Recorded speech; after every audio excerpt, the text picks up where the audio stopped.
Back to my YouTube channel. ഇന്ന് എൻ്റെ കൂടെയുള്ളത് എൻ്റെ ചേച്ചിയാണ്. ഇവളിവിടെ 3 വർഷത്തെ നഴ്സിംഗ് ഹോസ്പിറ്റലിംഗ് ഒക്കെ കഴിഞ്ഞ് ഫൈനൽ എക്സാം ഒക്കെ പാസ്സായി ഇപ്പം ഇവിടെ ജർമ്മനിയിൽ നേഴ്സായിട്ട് വർക്ക് ചെയ്യാണ്. ഇപ്പോൾ ഒരുപാട് സ്റ്റുഡൻസ് അബ്സ്ട്യൂസ് പ്രൂഫിങ്ങിന് വേണ്ടി പ്രിപ്പയർ ചെയ്യുന്നവരുണ്ട്. അപ്പോൾ എല്ലാവർക്കും ഉള്ള ഡൗട്ടായിരിക്കും, എങ്ങനെയാണ് എക്സാമിന് പഠിക്കേണ്ടത്, എന്തൊക്കെ ക്വസ്റ്റ്യൻസ് ആണ് ഇതിന് വരുന്നത്, ഇതൊക്കെ പാസ്സാവോ എന്നൊക്കെ ആയിരിക്കും എല്ലാവർക്കും ഉള്ള ഡൗട്ട്. സോ ഇതിനൊക്കെ ആൻസർ പറയാൻ പറ്റിയ ആളാണ് എൻ്റെ കൂടെ എന്നുള്ളത്. സോ നമുക്ക് വീഡിയോയിലോട്ട് പോകാം. എന്താണ് ശരിക്കും ഈ അബ്സ്ട്യൂസ് പ്രൂഫിങ്? അബ്സ്ട്യൂസ് പ്രൂഫ് എന്ന് വെച്ചിട്ടുണ്ടെങ്കിൽ ഫൈനൽ എക്സാം, അതായത് ഫൈനൽ എക്സാം വരുന്നത് 3 പാർട്ടായിട്ടാണ്: പ്രാക്ടിക്കൽ, തിയറി, വൈവ. അപ്പോൾ അതിൽ തിയറി എന്ന് പറയുമ്പോൾ 3 ദിവസമായിട്ടായിരിക്കും തിയറി എക്സാം വരുന്നത്. 3 ദിവസം നമുക്ക് ഒരു സിറ്റുവേഷൻ ആയിരിക്കും തരുന്നത്. ആ സിറ്റുവേഷനിൽ, അതായത് ഒരു ദിവസം തന്നെ 2 ഫാൾ സിറ്റുവേഷൻ ഉണ്ടാവും, അതായത് 2 സിറ്റുവേഷൻ ഉണ്ടാവും. ആ സിറ്റുവേഷനിൽ അത് റിലേറ്റഡ് ആയിട്ടുള്ള എന്താ പറയുക, അസുഖം ഉണ്ടാവും. അസുഖമായിട്ടുള്ള കുറേ റിലേറ്റഡ് ക്വസ്റ്റ്യൻസ് ഒക്കെ ആയിരിക്കും വരുന്നത്. അത് 3 ദിവസമായിട്ട് എക്സാം ഉണ്ടാവും. എന്നിട്ട് അതിൽ ഒരു ദിവസം തന്നെ നമുക്ക് 100 മാർക്സിലായിരിക്കും വരുന്നത്. 2 മണിക്കൂർ സമയവും ഉണ്ടാവും. പിന്നെ പ്രാക്ടിക്കൽ എന്ന് പറയുന്നത് 2 ദിവസമായിട്ടാണ് എക്സാം. അതിൽ ഫസ്റ്റ് ഡേ എന്ന് പറയുന്നത് പേഷ്യൻറ്റിനെ സെലക്ട് ചെയ്യലാണ്. പേഷ്യൻറ്റിനെ സെലക്ട് ചെയ്യുക, അതുപോലെ തന്നെ അവരുടെ കെയർ പ്ലാൻ എഴുതുക. അതാണ് നമുക്ക് ഫസ്റ്റ് ഡേ. സെക്കൻഡ് ഡേ എന്ന് പറയുന്നത് നമ്മൾ എഴുതി തയ്യാറാക്കിയ കെയർ പ്ലാൻ അനുസരിച്ച് നമ്മൾ സെലക്ട് ചെയ്ത പേഷ്യൻറ്റിനെ നമ്മൾ കെയർ ചെയ്യുക. അതാണ് നമ്മൾ ചെയ്യുന്ന സെക്കൻഡ് ഡേയിൽ.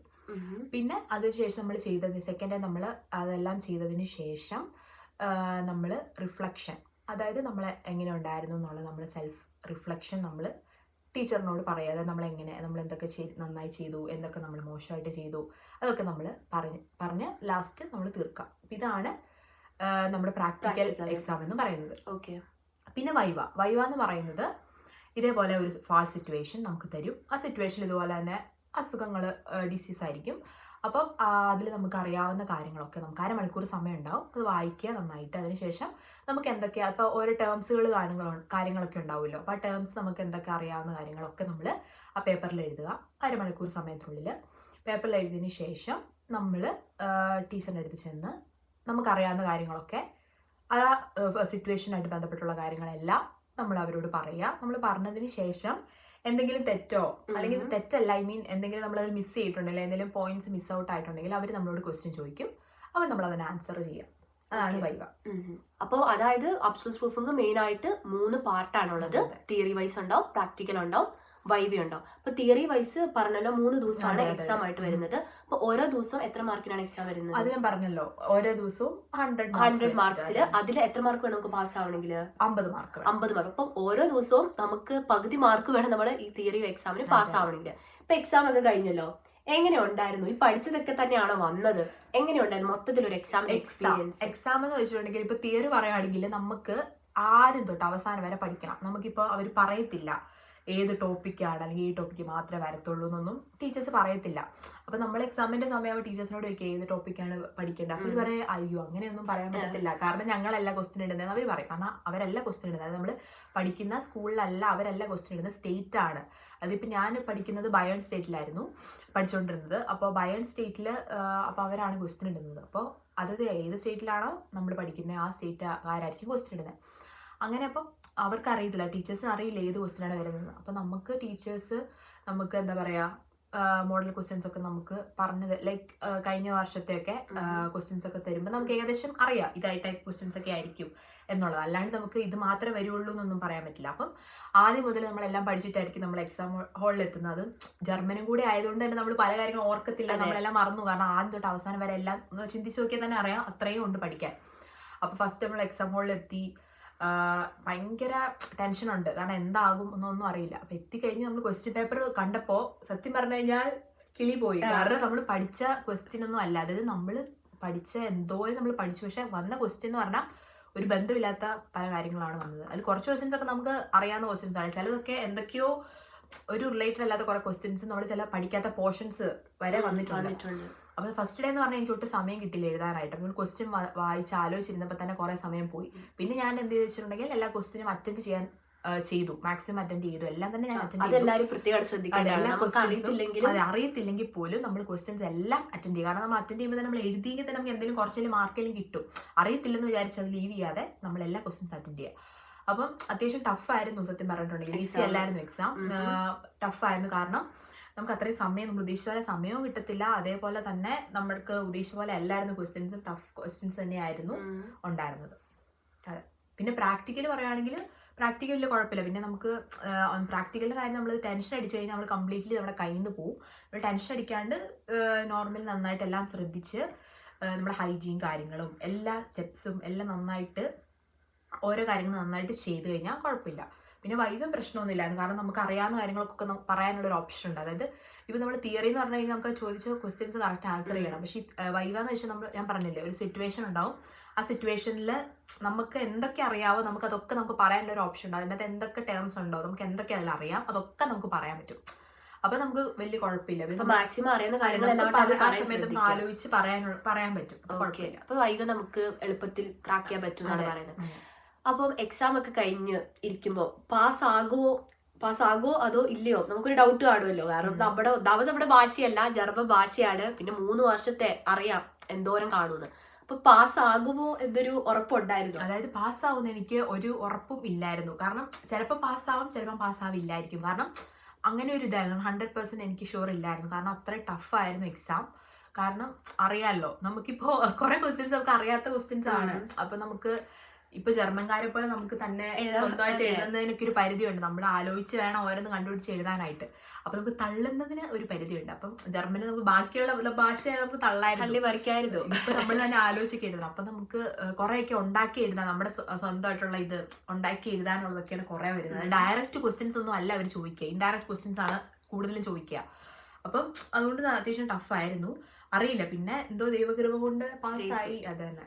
അപ്പൊ എക്സാമിന് വേണ്ടി എത്ര നാൾ മുമ്പ് പ്രിപ്പറേഷൻ തുടങ്ങി? എങ്ങനെയായിരുന്നു പ്രിപ്പറേഷൻസ്? എന്തൊക്കെയാണ് പഠിച്ചത്? പിന്നെ എന്തൊക്കെ കാര്യങ്ങളാണ് മെയിൻ ആയിട്ട് ഫോക്കസ് ചെയ്തത്? കാരണം 3 വർഷം എന്ന് പറയുമ്പോൾ ഒരുപാട് ഉണ്ടാവുമല്ലോ. അപ്പൊ എന്തൊക്കെയാണ് മെയിൻ ആയിട്ട് ശ്രദ്ധിക്കേണ്ടത്?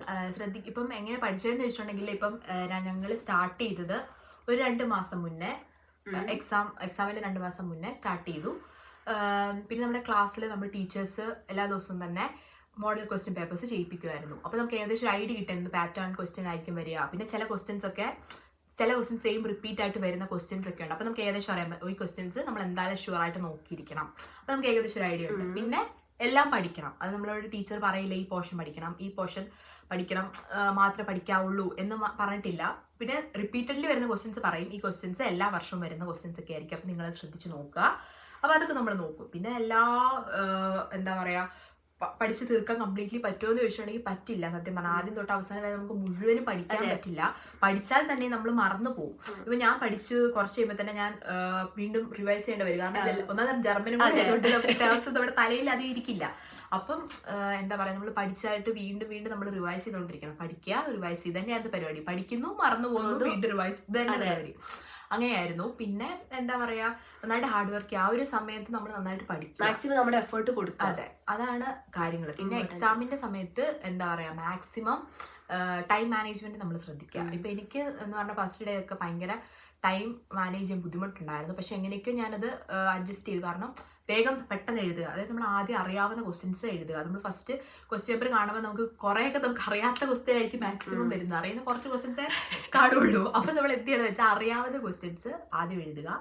എന്നിട്ട് നമ്മൾ അറിയാത്ത ക്വസ്റ്റിനോട്ട് പോകുക. കാരണം നമ്മൾ ആദ്യമേ ഇങ്ങനെ ആലോചിച്ചുകൊണ്ടിരുന്നു കഴിഞ്ഞാൽ പിന്നെ നമുക്ക് അറിയാവുന്നതും കൂടെ എഴുതാതിരിക്കേണ്ട അവസ്ഥയാണ്. അപ്പൊ അറിയാവുന്ന മാക്സിമം എഴുതുക, പെട്ടെന്ന് എഴുതുക, ആലോചിച്ചിരുന്ന സമയം കളയാതെ പെട്ടെന്ന് എഴുതാനായിട്ട് നോക്കുക. പിന്നെ മാക്സിമം എല്ലാ ക്വസ്റ്റ്യൻസും അറ്റൻഡ് ചെയ്യുക. അത് ഭയങ്കര ഇമ്പോർട്ടന്റ് ആയിട്ടുള്ള, കാരണം നമുക്ക് അറിയാത്ത ക്വസ്റ്റ്യൻസ് ഉണ്ടാവും. പക്ഷെ നമ്മൾ എങ്ങനെയെങ്കിലും എഴുതാനായിട്ട് നോക്കുക. നമുക്ക് അറിയാവുന്ന രീതിയിൽ നമ്മൾ എഴുതുക. കാരണം നമ്മുടെ ഭാഷയും കൂടെ അല്ല, നമ്മൾ ജർമ്മൻ ഭാഷയാണ്. അപ്പൊ നമ്മൾ അതും കൂടെ നമ്മൾ ചിന്തിക്കണം. അപ്പൊ അറിയാവുന്ന രീതിയിൽ നന്നായിട്ട് എഴുതാനായിട്ട് ശ്രദ്ധിക്കുക. ഇതൊക്കെയാണ് പറയാനായിട്ടുള്ളത്.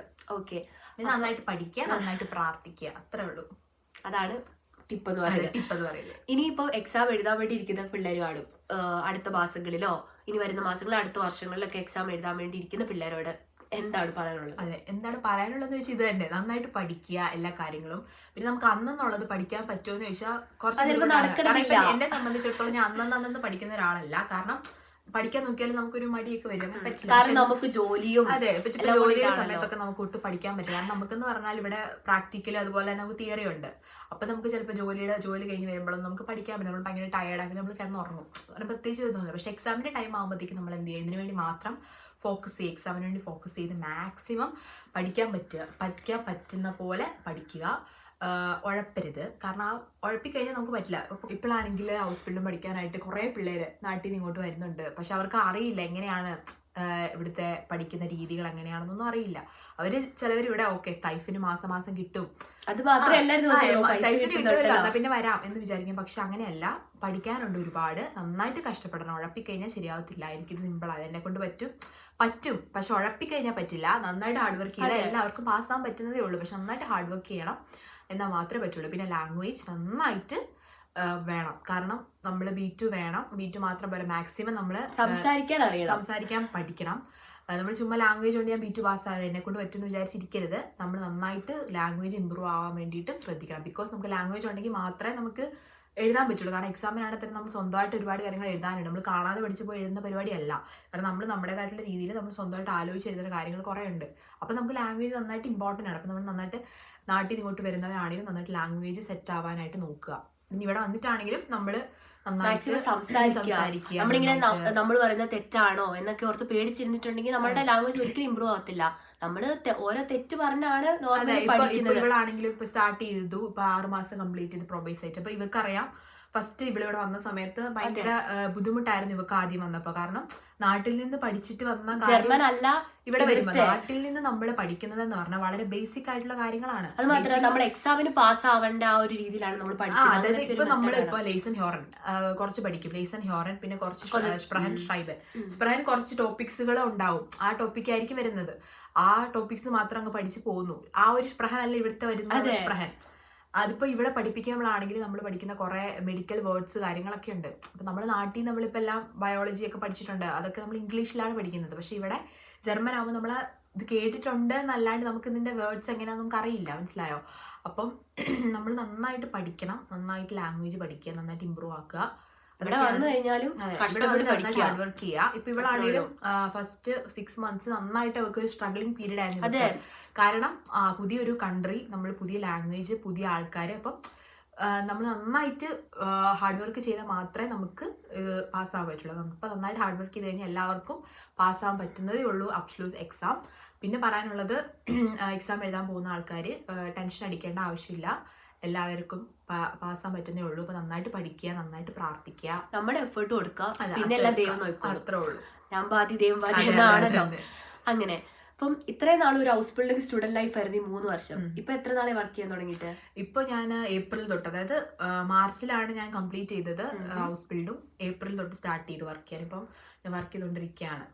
ഇപ്പൊ ഒരു 4 മാസമായി. 4 മാസമല്ല, 3 മാസം. 3 മാസമായി വർക്ക് ചെയ്തത്.